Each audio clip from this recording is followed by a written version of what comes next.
सारी गाड़ी घोड़े पूरी सरकार, सीएम चाहते थे भरतपुर में नहीं आए, पूरी भारतीय जनता पार्टी के नेता चाहते थे भरतपुर में नहीं आए, कई कांग्रेस के भी चाह रहे थे भरतपुर में हनुमान जी नहीं आए, भरतपुर में आ भी गया। और भरतपुर डीग और धौलपुर के और पूरे राजस्थान के जाट समाज के साथ कई अन्य बच्चे जो हमारे जुड़े हुए पार्टी से, अन्य समाजों के बच्चों ने भी भरतपुर डीग धौलपुर के जाटों के आरक्षण की पैरोकारी करी।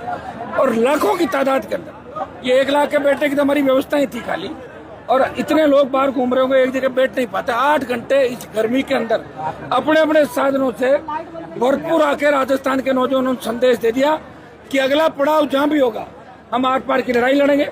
चूंकि राजस्थान सरकार के अंदर अभी बिल्कुल दिवालिया निकल गया इस सरकार का, इनका कोई भरोसा मुझे नहीं सरकार का। बेराना के अंदर वो लिया, रिया में ज्ञापन लिया, उल्टे मुकदमे दर्ज किए। मैं बच्चों को हाईवे ट्रैक पे ले तो जाता, लेकिन थोड़े परेशान हो जाते। और यहाँ कोई मामला, कोई सुध लेने वाला नहीं है। आईजी समाज जो घूम रहे हैं, एसपी कलेक्टर घूम रहे हैं, इनके पास कुछ भी नहीं, क्योंकि जो व्यक्ति सीएम है वो कुछ भी नहीं जानता, उसे कुछ भी नहीं पता। वो बिल्कुल जैसे बच्चा होता है वैसी हरकतें रोज आप देख रहे हो। कल तो उसने उप मुख्यमंत्री को मुख्यमंत्री घोषित कर दिया खुद ही। उसको यार पता लग गया होगा मैं चेंज हो रहा है, जो भी थी। जो जिंदा मोदी को श्रद्धांजलि दे देता है, उस आदमी को हम ज्ञापन उसके किसी आदमी को नहीं देंगे। इसलिए आरक्षण संघर्ष समिति ने कहा कि हम हनुमान जी आपको ज्ञापन दे रहे हैं। मैं दिल्ली के अंदर बात करके मैं प्राइम मिनिस्टर से भी टाइम लूंगा, लोकसभा का सत्र चलेगा, आरक्षण संघर्ष समिति को साथ लेके जाऊंगा और वहाँ इनकी वार्ता, आज तक पीएम से सीधी शायद वार्ता नहीं हुई, वार्ता भी कराऊंगा। भरतपुर डीग और धौलपुर के जाटों को आरक्षण रास्ता क्लियर करेंगे। उत्तर प्रदेश का चुनाव भी है, हम यूपी के अंदर भी कुछ रैलियां करेंगे और बड़ी रैली यूपी चुनाव से पहले दिल्ली के अंदर भी हम करेंगे, जहाँ 2 से 5 लाख लोग होंगे।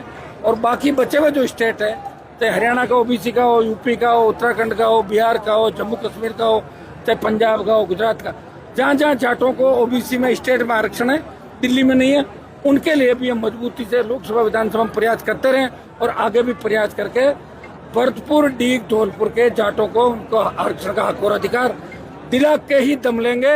इन्होंने मेरे पे भरोसा जताया, इनका धन्यवाद। और मैं इनका भरोसा टूटने नहीं दूंगा। जिस तरह राजस्थान के नौजवानों और जाट समाज के मेरे छोटे भाइयों ने मेरे पे भरोसा व्यक्त किया, यहाँ पे आपने देखा होगा बीजेपी के विधायक भी आए थे, उनका सम्मान भी किया, लेकिन वो बीच में सभा छोड़ के चले गए। कितनी बड़ी बीजेपी के विधायक ने कहा था कुछ दिन पहले कि 5000 लोग भी नहीं आएंगे, फिर वो खुद यहाँ पे मंच पे आते हैं और बीच में चले जाते हैं। ऐसे धीरे धीरे करके बहुत से लोग मेरी पार्टी में आ जाएंगे, देखना ऐसे ही आते हैं तो लोग। कुंवर जगत सिंह जी और सेले से बीच में छोड़ के नाराज किस बात के? देखिए, जगत सिंह जी के पिताजी से और जगत सिंह जी मेरे बढ़िया रिश्ते हैं और उनको कोई मान सम्मान में कमी भी नहीं देखी आपने। या तो हो सकता कोई उनका अलग प्लान होगा, वो ही बता सकता। आपने जो भजन लाल शर्मा का जिक्र किया तभी आपसे हाथ मिला के और हाथ जोड़ के चले गए। हो सकता है या तो मंत्री बनने का कोई चक्कर होगा, इससे हो जाए, चांस बन जाए, बनना भी चाहिए। क्योंकि सीएम खुद ही ठेका लेके बैठ गया ना, मैं भरतपुर का तो मैं हूँ, दूसरे की जरूरत नहीं, बेटम हो गया 2, तो फिर ये पहली बार जाट समाज के कोई मंत्री नहीं, तो इनको पीड़ा तो इस बात की है। अंदर सीएम पे आरोप लगाने तो खुश भी है, सीएम का इलाज हो रहा है, लेकिन प्रोपेगेंडा स्टंट ये दूसरे तरीका का दे रहा है। वो जनता सब जानती है, इससे कोई फर्क नहीं पड़ेगा इन लोगों से। राजस्थान भरतपुर डीग धौलपुर का नौजवान जाग चुका है, राजस्थान का नौजवान जाग चुका है। कांग्रेस भारतीय जनता पार्टी में तो एक पार्टी 3rd नंबर पर रहेगी। अब कौन सी रहेगी वो साल भर के संघर्ष के बाद ही पता लगेगा।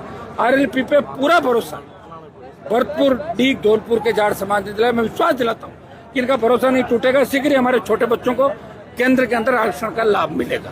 कल यहाँ पे गृह राज्य मंत्री जवाहर सिंह मैडम आए थे और आज जैसे ही रैली शुरू हुई उसके बाद में भरतपुर की सीमाओं पे जाट को रोका गया। भरतपुर की सीमाओं पे जाट के जो कार्यकर्ता आते उनकी गाड़ी को रोका गया। हजारों लोगों को रोका, नागौर बाड़मेर से लेके काली फिल्म है, ये है वो बच्चे। अब अगर ये गाड़ी रोक लेते हैं 10 बच्चे कैसे आए, तो कम से कम 20,000 से ज्यादा। हम लोग इसके लिए लड़ रहे हैं, लेकिन आज जो सभा हुई है इस सभा में पूरी ताकत सरकार के सरकारी तंत्र ने लगाई, नेताओं ने लगाई। आज की इस ओंकार सभा ने ये बता दिया कि सरकार अब इस मामले पर या तो गंभीर हो। युवा शक्ति का जो पीड़ित है 3 दिनों के नौजवान, उनका विश्वास नेताओं से उठ चुका है। जनता पूरे जिले से इस 45 और 40 के टेम्परेचर में 11 बजे से यहाँ बैठी है और अब 7 बजने को है। अब तक लोग बैठे हैं। आज ये तय हो गया कि 3 जिलों का नौजवान बहुत परेशान है। हमने निर्णय लिया है, भाई हनुमान बेनीवाल जी आज के मुख्य वक्ता और मुख्य अतिथि थे, उनमें विश्वास करते हुए ज्ञापन हमने सौंपा है। जुलाई में सत्र चलेगा, सत्र में प्रधानमंत्री मोदी से बात करेंगे, क्योंकि ये मामला केंद्र का है, राज्य सरकार के हाथ में कोई मामला है नहीं और इनकी पास कोई सामान भी नहीं है। हम ज्ञापन किसी को दे नहीं सकते। सांसद जी को हमने ज्ञापन दिया है और वो हमारी बात सदन में रखेंगे। जरूरत पड़ी तो सदन में भूख हड़ताल करनी पड़े, धरना देना पड़े, कुछ भी करना पड़े वो भी करेंगे और उसके बाद प्रधानमंत्री जी से हमारा प्रतिनिधिमंडल ले जाके बात करेंगे। उन्होंने हमें आश्वस्त किया है, कुछ भी करना पड़े आरक्षण दिलवाएंगे। तो अब हमें आस है कि निश्चय इन 3 जिलों के नौजवानों के साथ न्याय होगा।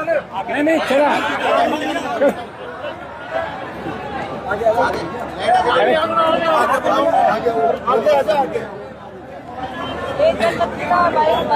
भाई भाई अपने संगठन समिति वाले हैं ना, सबकी फोटो एक बार सबकी आनी चाहिए ना।